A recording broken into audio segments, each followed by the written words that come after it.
बिस्मिल्लाहिर्रहमानिर्रहीम, अस्सलाम वालेकुम। मकान मैनेजर के ऑफिशियल चैनल से मैं हूं आमिर रज़ा, मेरा साथ देंगे शाहद रज़ा। आप देख रहे हैं प्रोग्राम कानून मैनेजर। शाहद साहब, हमें जो रिसेंट अपने प्रोग्राम में जो फीडबैक मिला और हमारे बहुत से दोस्तों ने, हमारे चाहने वाले, हमारे देखने वालों ने हमें एक राय दी है। वो राय ये है कि जब हमारा प्रोग्राम ऑन एयर होता है तो लोगों को फील ऐसा होता है जैसे कोई कानून के ऊपर कोई लेक्चर चल रहा है। उसमें से आम जो आदमी है, लेमैन है, जो कानून से इतना आगाह नहीं है, उसकी शनाख्त नहीं है, तो वो कहता है कि हमें उसमें से अपनी मर्जी की बात निकालनी थोड़ी सी मुश्किल फील होती है। तो आप सिचुएशन के मुताबिक सवाल रखा करें। तो आप सब दोस्तों की जनाब आपकी जो राय है वो सर आंखों पर। आज मैं शाहद साहब से आपकी जो सिचुएशन हैं इसके मुताबिक सवाल रखूँगा। तो पहली सिचुएशन शाहद साहब बड़ी इंटरेस्टिंग है। वो ये है, आपका और मेरा एक मुआहदा हुआ और उसमें लिखा गया कि आप अगर इनराफ करेंगे तो फिर उसके अगेंस्ट मुझे आप हरजाना देने के पाबंद होंगे। वो कोई भी हरजाना तय हो गया। अब ऐसी सूरत हाल में क्या तमील मुख्तस मैं अदालत से मांग सकता हूँ, या क्या कोर्ट मुझे तमील मुख्तस दे सकती है, या कोर्ट ये फरमाएगी कि चूंकि आपने उसके अंदर ही तहरीर कर दिया है कि अगर मुनरफ हो जाएंगे शाह साहब तो फिर वो उसके अगेंस्ट कोई हरजाना अदा करेंगे। तो इसका क्या हल होगा, कोर्ट में इस केस की फेट क्या होगी? बिस्मिल्लाहिर्रहमानिर्रहीम। अच्छा, सबसे पहले तो ये चीज़ है कि आपने कहा कि व्यूअर्स के फीडबैक वाकई आ रहे हैं और वो कहते हैं कि जी हमारे लिए ये मुश्किल है समझना कि कानून का लेक्चर लग रहा है। तो आपने कभी वो कोई ट्रिक्स वाली या स्टंट्स वाली को वीडियो देखी है? तो उसमें साथ में वो एक फ़िक्रा वो कहते हैं कि do not try at home, कि घर में ऐसा ट्रिक करने की कोशिश मत कीजिएगा। हम आपको बताते हैं कि जितना आपकी समझ में आ जाए, लेकिन फिर भी आपने कंसल्ट ज़रूर करना है। आज खुद तो आप नहीं करेंगे, मैं अब खुद से दवाई तो नहीं खाऊंगा, मैं किसी न किसी डॉक्टर के पास जाऊंगा। इसी तरह से आपने कानूनी मामलात में कानूनी मुशावरत किसी अपने एतमाद के वकील से ज़रूर करें। अब जो आपका क्वेश्चन है, ये आम तौर पर तकरीबन 99.9% जो भी मुआहदात होते हैं ख़रीदो फरोख्त के, ज़मीन और जायदाद के, उसमें ये लिखा होता है, उसमें एक फ़िक्रा लिखा होता है जो इन टोटल ऐसे होता है कि जी अगर बेचने वाला ये मुआहदे पे अमल दरामद ना करेगा तो वो जो बयाना है उसका दोगुना अदा करेगा, और अगर ख़रीदने वाला मुकर जाएगा, नहीं ख़रीदेगा तो उसका बयाना ज़ब्त हो जाएगा। अब इस किस्म की सिचुएशन होती है।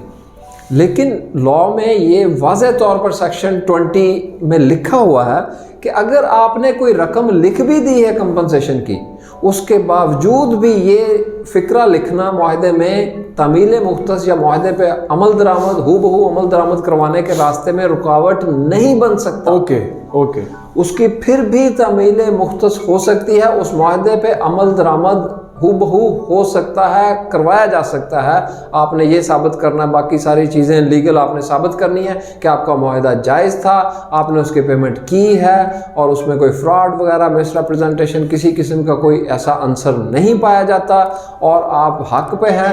आप ये चीज़ें साबित करेंगे और कानून के मुताबिक कि जी ये इस किस्म की प्रॉपर्टी है जिसमें तमील मुख्तस मिलनी चाहिए, ये चीज़ें साबित करें तो आपको तमील मुख्तस मिलती है।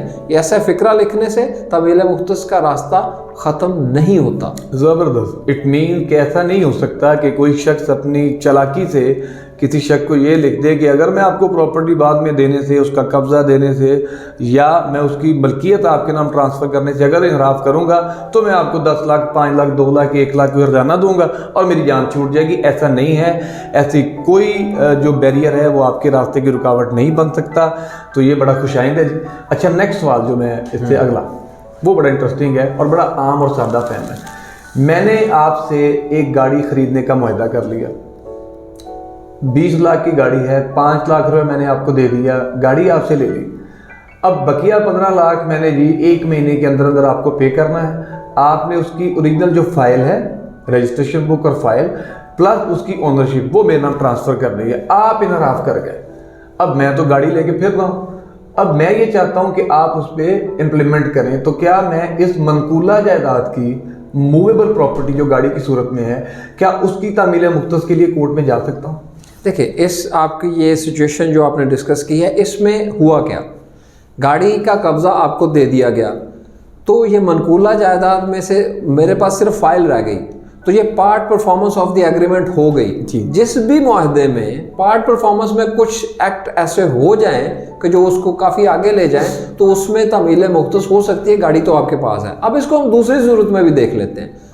रूल वही है, बार बार आपको बता रहा हूँ, पिछले प्रोग्राम्स में भी बताया था कि रूल ये है कि आप अगर गलत साबित नहीं करेंगे, उसके अलावा साबित नहीं कर सकते, तो रूल यही चलेगा कि मूवेबल प्रॉपर्टी की तमील मुख्तस नहीं होगी और इमूवेबल प्रॉपर्टी की तमील मुख्तस ही होगी। अगर आपको पास इसके अलावा कोई चीज़ है कि आप कहते हैं कि ये सिचुएशन ये है, सर्कमस्टांसेस ये हैं, हालात ये हैं, वाक़यात ये हैं, तो आप इस रूल को तोड़ भी सकते हैं, ये टूट सकता है। अब अगर आम तौर पे यही है कि अगर मनकूला जायदाद है जो एक जगह से दूसरी जगह मूव हो सकती है, तो उस सूरत में तमील मुख्तस नहीं होती, अनलेस के कोई स्पेशल कंडीशन हो, जैसे आपने बताई है कि उसमें पार्ट परफॉर्मेंस हो चुकी है, गाड़ी में आपको पहले ही कब्जा दे चुका हूँ, इस सूरत में हो सकती है, अदरवाइज नहीं हो सकती। ओके, अगर मुझे गाड़ी का कब्जा नहीं मिला था और सिर्फ हमारा एग्रीमेंट हुआ था कि मैंने आपको ये डाउन पेमेंट दे दी या दरे बयाना दे दिया, बकिया पेमेंट करके आपसे पोजेशन भी लूँगा, गाड़ी भी हैंडओवर आप मुझे कर देंगे और उसके साथ साथ मलकियत मेरे नाम करके असल फाइल दे देंगे, तो फिर ये नहीं हो सकता।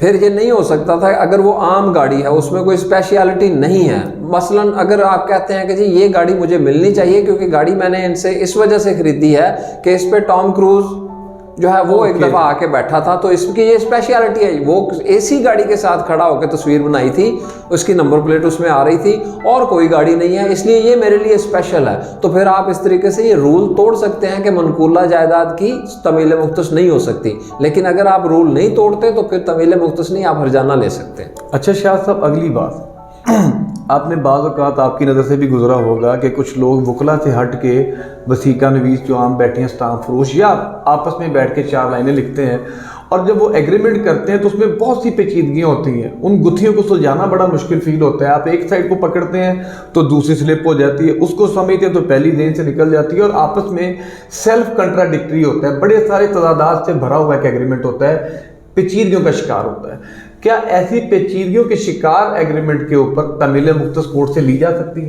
देखिए, सबसे पहले तो आप एक गुजारिश है, आपसे हाथ बांध के गुजारिश है कि जो भी मुआहदा करें कम अज़ कम उसको सादा ज़ुबान में और काबिल फ़हम ज़रूर बनाएं। और ये काम आपके लिए जो है बेहतरीन तरीके से एक वकील ही कर सकता है कि जिसको सिविल लॉ का पता हो, वो ही कर सकता है। कुछ वसीका नवीस भी ऐसे हैं कि जो बेहतरीन तरीके से कर सकते हैं, लेकिन आपने ये देखना कि क्या आपको समझ आ रही है। जो चीज़ आपको आसानी से समझ आ रही है वो दूसरे को भी समझ आ जाएगी।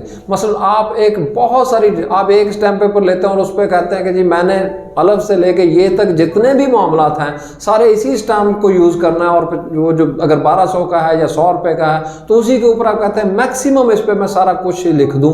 वो इतनी न्यूमेरियस डिटेल्स हो जाती हैं और कॉम्प्लिकेटेड हो जाती हैं और बारीक बीनी वाली हो जाती हैं। अगर कोई बारीक बीनी वाली डिटेल्स का मुआहदा है और बहुत सारी उसमें डिटेल्स हैं, तो फिर अदालत उस बखेड़े में तमील मुख्तस में नहीं पड़ती। वो कहती है कि जी आप हर्जाना शर्जाना वो डिसाइड करें और ये तमील मुख्तस से छोड़ दें। मसलन उसमें आपको मिसाल दे देता हूँ कि अगर वो कहे कि जी ये हमारा पार्टनरशिप का मुआहदा है, इसमें पहले जो है वो सौदे के ऊपर 10% इसका, 10% मेरा, 20% उसका, 40% उसका कर करा के उसके अगला जो सौदा होगा उस पर ये 1% कम हो जाएगा, उसके बाद ये 1% ये इस किस्म की जो फजूल किस्म की डिटेल्स हैं, जब वो आ जाएंगी तो फिर कोर्ट कहेगी कि इसको साबित करना बहुत मुश्किल हो गया कि कौन सा कहाँ पे था, वो इसमें तमील मुख्तस नहीं देती, उससे बच जाती है। शाह साहब टाइम थोड़ा, एक सवाल मैं ऐड करना चाहूँगा, इसका ज़ैली क्वेश्चन समझ लें। अगर कोई एग्रीमेंट एम्बिगुअस है, अवहाम का शिकार है, तो उसके हवाले से क्या कोर्ट तमील मुख्तस की डिग्री सादर कर सकती है? बड़ा क्विकली जवाब चाहिए आपको। इसमें वही है कि वो छापे वाला एग्रीमेंट होता है, उसमें डिटेल्स नहीं लिखी होती। मिसाल के तौर पे अगर कोई कहता है कि जी मैं आपको कमरा दूंगा और वो वेल फर्निश होगा, आप कहते हैं कि जी ठीक है 1 साल के लिए मुझे ये कमरा दिया जाएगा, और आप कहते हैं कि ये वेल फर्निश नहीं है। पूछा जाता है क्यों, आप कहते हैं एसी नहीं लगा, कारपेट नहीं है, फ्रिज नहीं है। अब मेरी नज़र में वेल फर्निश यही था कि उसमें सोफ़ा है, बेड है और खिड़की है और पंखा है। तो इस चीज़ को कौन साबित करेगा कि जी आपने एसी वाली और फ्रिज वाली और कारपेट वाली बात की थी कि नहीं? मुबहम है, तो इसकी तमील मुख्तस नहीं होगी। फिर बहुत शुक्रिया शाह साहब, आज के प्रोग्राम में आपने बड़ा ज़बरदस्त तरीके से इन तमाम गुत्थियों को सुलझाया है। नाज़रीन, प्रोग्राम के आखिर में अपनी रिक्वेस्ट को फिर से दोहराऊंगा कि अगर आपको हमारी वीडियो पसंद आ रही हैं तो काइंडली इनको लाइक करें, शेयर करें, अपना फीडबैक जो है मेरे कमेंट सेक्शन में लाजमी दें और हमारे ऑफिशियल चैनल मकान मैनेजर को सब्सक्राइब करें और बेल आइकन को ज़रूर दबाएं ताकि हर नई आने वाली वीडियो आप तक टाइमली पहुंच सके। अपना बहुत सा ख्याल रखें, हम दोनों को अपनी दुआओं में याद रखें और फिल वक्त के लिए इजाज़त दीजिए। अल्लाह हाफ़िज़।